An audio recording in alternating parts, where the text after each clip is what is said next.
प्रवास महापात्र संयुक्त कृषक संगठन उपदेष्टा मंडली सदस्य आज बरगढ़ जिले में लघुचाप जनित वर्षा चाषी मान मेरुदंड के दुबले देचे कहले किसी अत्युक्ति न है। धान काटी खलारे पड़ी चुन अच्छे सबू धान बर्तमान भिजी जाइए। चाषी मैंने किन जगार से धान के रखमु जानी नहीं पार्बा। रोड रे जेन चाषी मैंने धान सुखे सेटा संपूर्ण भाव में भिजी जाइए। जदि ये कोहला पाग एवं वर्षा झिपिझिपि वर्षा जदि काली लगी रहा ताहले प्राय धान मैंने गोमुआ हो पारे, नष्ट हो पारे, डिस्कलर हो पारे।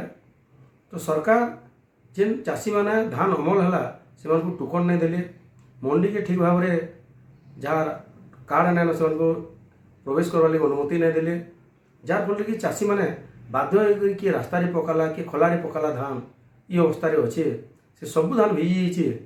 और बर्तमान से लगे इनपुट सब्सिडी इंश्योरेंस देवार कौन सी विधि व्यवस्था नाइन। क्षति चाषीर सरकार तार उपरे कौन सी आईन ने बन एंता गोटे आईन ने बन जो अमल धान भी चाषी बिक्री कर नहीं पार्बा। परिस्थिति भारी गंभीर।